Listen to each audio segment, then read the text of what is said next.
Assalamualaikum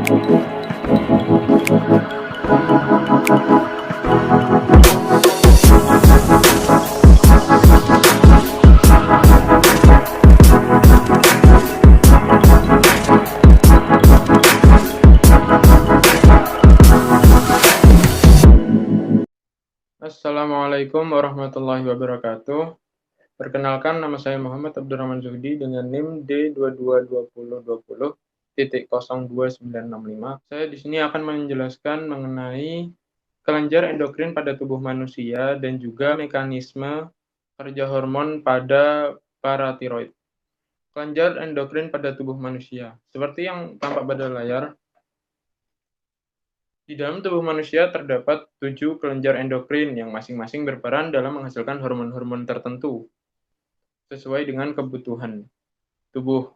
Berikut adalah 7 kelenjar tersebut. Yang pertama itu adalah kelenjar hipofisis. Kelenjar hipofisis atau disebut juga dengan pituitary gland atau master of gland terletak di dasar cerebrum di bagian bawah hipotalamus. Disebut master of gland karena menghasilkan bermacam-macam hormon untuk mengatur kegiatan kelenjar endokrin lainnya. Kelenjar hipofisis ini dibagi menjadi 3 bagian berdasarkan letaknya, yaitu bagian depan, yaitu lobus anterior, bagian tengah, sentral atau pars media, dan juga bagian belakang atau posterior.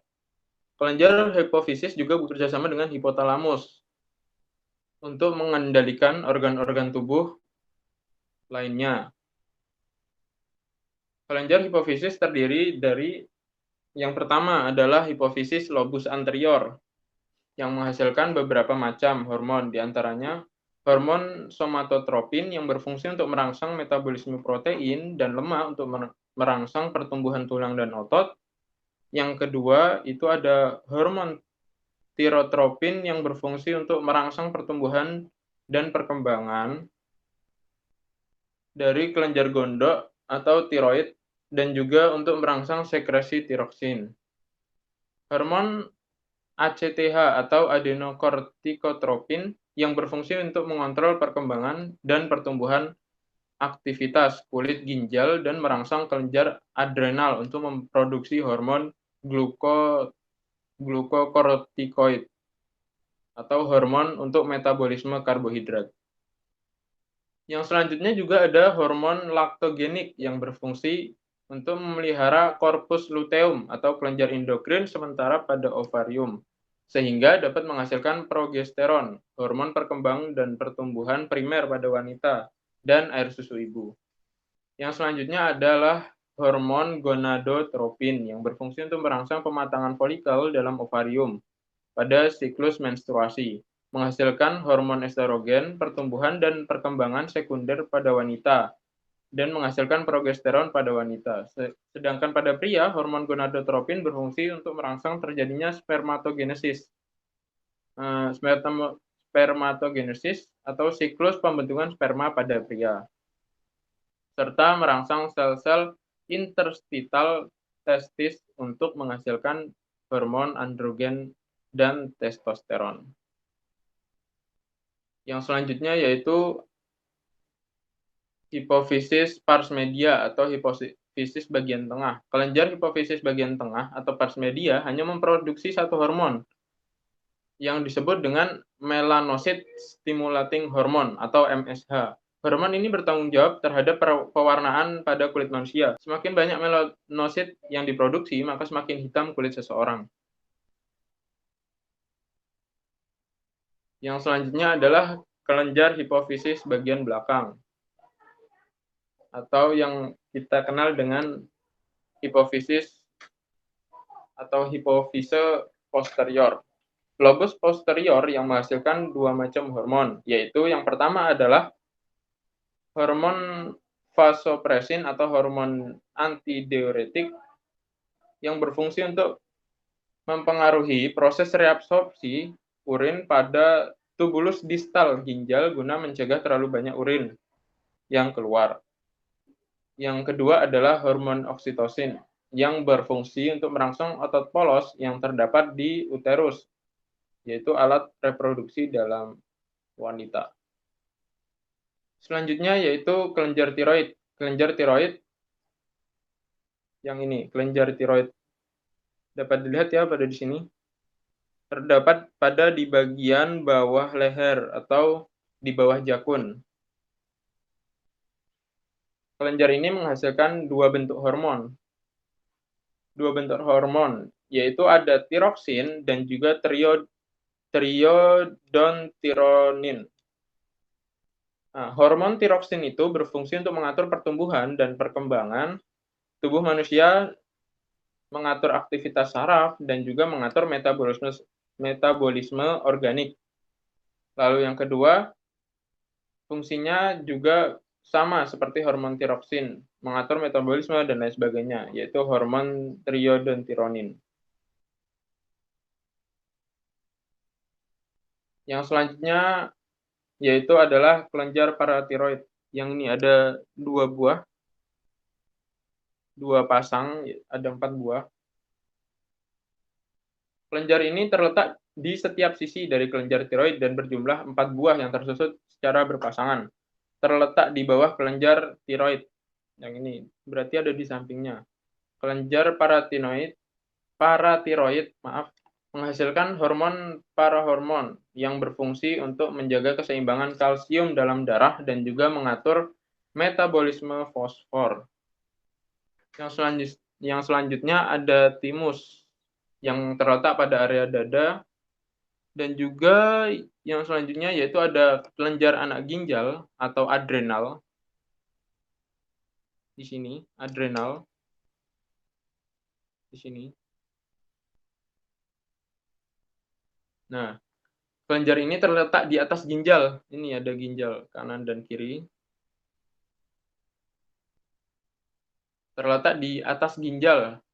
Kelenjar adrenal terbagi menjadi 2 bagian, yaitu bagian korteks yang berfungsi untuk menghasilkan hormon kortisol yang tersusun atas zat mineral lokortikoid yang berfungsi untuk metabolisme natrium dan kalium serta menjaga keseimbangan hormon seks.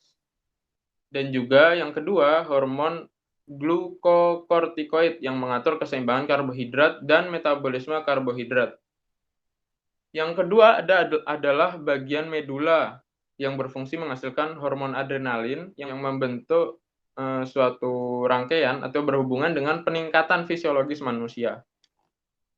Nah, jadi seperti peningkatan denyut jantung, peningkatan kecepatan pernafasan, penyempitan pembuluh darah, itu yang mempengaruhi itu adalah hormon adrenalin. Yang selanjutnya adalah kelenjar pankreas. Kelenjar pankreas atau kelenjar Langerhans ini terletak di dalam rongga peritoneal, rongga perut manusia, terletak di dekat lambung dan terdiri dari sel alfa dan sel beta. Di sini, ada di tengah perut ini. Jadi dia itu dekat dengan lambung. Nah, sel alfa yang menghasilkan hormon glukagon berperan dalam produksi glukosa dalam darah. Sementara sel beta menghasilkan hormon insulin yang berperan dalam menurunkan kadar glukosa dalam darah. Lalu yang ketujuh adalah kelenjar gonad atau kelenjar reproduksi. Kelenjar yang terakhir ini, kelenjar gonad, itu pada wanita dan pria itu berbeda. Kelenjar ini juga disebut kelenjar reproduksi karena produknya yang berhubungan dengan alat reproduksi manusia. Kelenjar ini terletak di bagian alat reproduksi pria maupun wanita. Jika pada pria terdapat di testis, sementara di wanita terdapat pada ovarium. Ada beberapa macam hormon yang dihasilkan oleh kelenjar ini. Kelenjar ini menghasilkan hormon estrogen yang berfungsi dalam pertumbuhan dan perkembangan alat reproduksi sekunder wanita seperti perkembangan payudara, perkembangan pinggul, dan lain-lain. Yang selanjutnya, hormon progesteron yang berfungsi dalam perkembangan dan pertumbuhan alat reproduksi primer wanita, seperti perkembangan uterus dan lain-lain. Selanjutnya yang pada laki-laki itu adalah hormon androgen yang berfungsi dalam pertumbuhan dan perkembangan primer pada pria, seperti pembentukan sperma. Dan selanjutnya adalah hormon testosteron berperan dalam pertumbuhan dan perkembangan sekunder pria, seperti perubahan suara menjadi lebih berat, pertumbuhan jakun, dan lain sebagainya. Yang selanjutnya adalah mekanisme kerja hormon. Nah, dapat kita lihat di sini. Nah, jadi ini tuh berjumlah 4 buah terletak di belakang tiroid. 1, 2, 3, 4 berpasang-pasangan di setiap sisi. Nah, jadi kelenjar ini menghasilkan para hormon yang berfungsi untuk mengatur konsentrasi ion kalsium dalam cairan ekstraseluler dan juga cara mengaturnya yaitu dengan absorpsi kalium dari usus, ekskresi kalium oleh ginjal, dan juga pelepasan kalsium dari tulang. Hormon paratiroid meningkatkan kalsium darah dengan cara merangsang reabsorpsi, seperti yang dapat kita lihat di sini. Nah, jadi ketika low blood calcium detected at parathyroids atau darah dengan tingkat kalsium yang rendah terdeteksi di paratiroid, masuk ke paratiroid ini, lalu paratiroid ini melepaskan hormonnya, yaitu para hormon dilepaskan dan juga ini. Jadi para hormon itu menstimulasi, yang pertama adalah reabsorpsi kalsium dari urin dan ekskresi dari fosfat dan juga mengaktifasi dari vitamin D.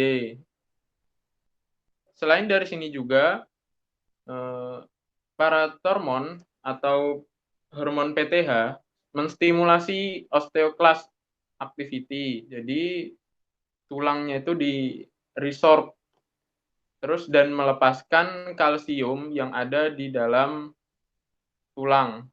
Nah, setelah hormon PTH itu menstimulasi baik dari tulang ataupun dari reabsorpsi pada ginjal atau urin, meningkatkan level kalsium pada darah.